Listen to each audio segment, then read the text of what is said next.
येथे सूचना दिलेल्या आहेत. सूचनांचं व्यवस्थित वाचन करा. व्हिडिओ स्टॉप करून प्रत्येक सूचना बारकाईने वाचा, जेणेकरून तुम्हाला पेपर सोडवताना कोणतीही अडचण येणार नाही. यामध्ये काही प्रश्नांचे म्हणजे 20% प्रश्नांची उत्तरे 2 असतात. तिथे सूचना दिलेली असते. यापैकी कोणतेही 2 ऑप्शन निवडा. आता आपण प्रश्नपत्रिका पाहू. विभाग क्रमांक 1 प्रथम भाषा प्रश्न क्रमांक 1 ते 3 साठी सूचना आहे. खालील उत्तर काळजीपूर्वक वाचा व त्यावर आधारित त्या खालील विचारलेल्या प्रश्नांची योग्य उत्तरे पर्यायातून निवडा. व्हिडिओ स्टॉप करून व्यवस्थित उत्तराचं वाचन करायचं आहे. उत्तराचं वाचन झाल्यानंतर खाली दिलेले प्रश्न सोडवायचे आहेत. आता आपण प्रश्न पाहूया. पहिला प्रश्न, आपल्या शेतीप्रधान देशाचा तारणहार कोणास म्हटले आहे? उत्तर पर्याय क्रमांक 3 विज्ञानाची जोड असलेल्या तळमळीला. प्रश्न क्रमांक 2, थट्टा मस्करी करणे या अर्थी कोणता वाक्प्रचार उत्तरात आला आहे? उत्तर पर्याय क्रमांक 1 उपहास करणे हा पर्याय आलेला आहे. आता पुढील प्रश्न, उत्तरातील वर्णनानुसार असत्य विधान कोणते? 4 ऑप्शन दिलेले आहेत. त्यापैकी दुसऱ्या क्रमांकाचं असत्य उदाहरण आहे, कोणतीही गोष्ट जन्माच्या वेळी सुंदर असते. प्रश्न क्रमांक 4 ते 6 साठी सूचना आहेत. पुढील संवाद काळजीपूर्वक वाचून त्याखाली विचारलेल्या प्रश्नांची अचूक उत्तरे पर्यायातून निवडायची आहेत. दिलेला संवाद वाचन करायचा आहे. संवादाचं वाचन करतानाच आपल्याला लगेच कळेल की वरील संवादात किती जणांनी भाग घेतलेला आहे. तर उत्तर पर्याय क्रमांक 1 आहे, 5 जणांनी सहभाग घेतलेला आहे. प्रश्न क्रमांक 5, वरील संवाद कोणत्या ठिकाणी झाला असावा? आबांच्या घरी झालेला आहे, त्यामुळे उत्तर पर्याय क्रमांक 2 आहे. आता पुढील प्रश्न, प्रश्न क्रमांक 6, वरील संवादाची वेळ कोणती असावी? पर्याय सकाळी, दुपारी, संध्याकाळी निश्चित सांगता येत नाही. उत्तर पर्याय क्रमांक 3 संध्याकाळी. प्रश्न क्रमांक 7, वसन या शब्दाला योग्य समानार्थी शब्द निवडा. 2 अचूक पर्याय निवडायचे आहेत. पर्याय क्रमांक 2 आणि 3 अंबर, वस्त्र. प्रश्न क्रमांक 8, बक्षीस या शब्दाचा योग्य विरोधार्थी शब्द पर्यायातून निवडा. 2 अचूक पर्याय निवडायचे आहेत. दंड आणि शिक्षा. अभिनंदन, चढाओढ ही दोन्ही ऑप्शन नाही आहेत. दुसरा आणि चौथा ऑप्शन आहे दंड, शिक्षा, बक्षीसचा विरोधार्थी शब्द. काही प्रश्न असे आहेत की त्यामध्ये 2 अचूक पर्याय निवडायचे आहेत. आता पुढील प्रश्न आपण पाहूया. पुढीलपैकी शुद्ध शब्द निवडा. पर्याय 4 शब्द दिलेले आहेत. त्यापैकी शुद्ध शब्द ओळखायचा आहे. पर्याय क्रमांक 2 प्रावीण्य. पुढीलपैकी कोणत्या पर्यायातील अलंकारिक शब्दाचा अर्थ अयोग्य आहे?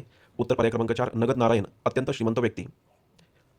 10व्या प्रश्नाचं उत्तर आहे पर्याय क्रमांक 4. पुढील प्रश्न 11, पुढील वाक्यपूर्तीसाठी योग्य वाक्प्रचार निवडा. माझ्या परदेशी मित्राकडून आणि नातेवाईकांकडून त्या देशातील लहान मोठ्या नाण्यांची दुनिया ही माझ्या टिंबटिंब. पर्याय दिलेले आहेत. दप्तरी दाखल होणे, इतिहास रचणे, मुठीत येणे, कवित येणे. उत्तर पर्याय क्रमांक 1 दप्तरी दाखल होणे वाक्प्रचाराचं योग्य वाक्य आहे. वाक्प्रचार ओळखायचा होता. आता पुढील प्रश्न, प्रश्न क्रमांक 12, पुढील आकृतीत लपलेल्या अर्थपूर्ण म्हणीतील मध्यभागी येणारे अक्षर कोणते? उत्तर पर्याय क्रमांक 2 म. प्रश्न क्रमांक 13, पुढील पर्यायातील कोणत्या शब्दातील वर्णसंख्या 11 आहे? 2 अचूक पर्याय निवडायचे आहेत. वर्णसंख्या शोधायची आहे. पर्याय दिलेले आहेत ब्रह्मचर्य, ज्ञानवृद्धी, अक्षरज्ञान, सर्वश्रुत. उत्तर पर्याय क्रमांक 1 आणि 2 ब्रह्मचर्य आणि ज्ञानवृद्धी. प्रश्न क्रमांक 14, संधी प्रकारानुसार विसंगत असणारा पर्याय निवडा. उत्तर पर्याय क्रमांक 3 तपोबल. प्रश्न क्रमांक 15, आजोबांच्या मनातला पुण्याला जाण्याचा विचार तुर्तास तरी पुसला गेला होता. या वाक्यातील अधोरेखित शब्दाचा क्रियाविशेषण प्रकार ओळखा.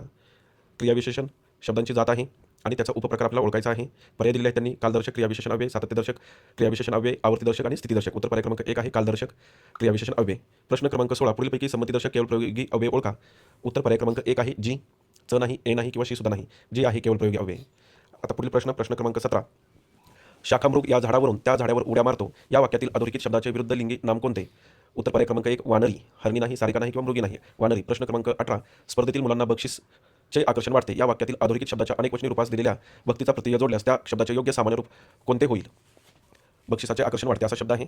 पर्याय दिलेला आहे बक्षिसा, बक्षिसांचे, बक्षिसा आणि चौथा पर्याय आहे बक्षिसां. टिंब दिलेला आहे, त्यामुळे उत्तर पर्याय क्रमांक 4 बरोबर आहे. प्रश्न क्रमांक 19, पुढील वाक्याचा प्रयोग ओळखा. गांधीजींच्या चळवळीत अनेक जण सहभागी झाले. पर्याय दिलेले आहेत सकर्मक भावे, कर्मणी, अकर्मक कर्तरी, सकर्मक कर्तरी. उत्तर पर्याय क्रमांक 3 अकर्मक कर्तरी. प्रश्न क्रमांक 20, पुढीलपैकी मिश्र वाक्य असणारा पर्याय निवडा. वाक्य दिलेले आहे, तो इतका जेवला की त्याच्या पोटात दुखू लागले. स्पर्धेत सहभागी झालो म्हणून मला बक्षीस मिळाले. मी चित्र रंगवले म्हणून ते सुंदर दिसू लागले. तू जंगलात गेलास म्हणजे तुला अनेक पक्षी पाहायला मिळतील. उत्तर पर्याय क्रमांक 4 तू जंगलात गेलास म्हणजे तुला अनेक पक्षी पाहायला मिळतील. आता पुढील प्रश्न, प्रश्न क्रमांक 21, पुढीलपैकी योग्य विरामचिन्हे वापरलेले वाक्य ओळखा. 4 वाक्य दिलेले आहेत, त्याचं वाचन करून आपलं योग्य वाक्य निवडायचं आहे. उत्तर पर्याय क्रमांक 2 आहे 21, मी आईचा लाडवा होतो आणि मी आईवेडा होतो. पुढील प्रश्न 22, पुढीलपैकी कोणत्या पर्यायातील सामासिक शब्दाचा विग्रह योग्य नाही? ज्ञानामृत, अमृताचे ज्ञान हा योग्य नाही आहे. पुढील प्रश्न 23, भुजंगप्रायात या वृत्तामध्ये प्रत्येक चरणात किती अक्षरे असतात? पर्याय 14, 15, 12 आणि 17. तर योग्य पर्यायाचं उत्तर आपल्याला टिक करायचं आहे. आता आपल्याला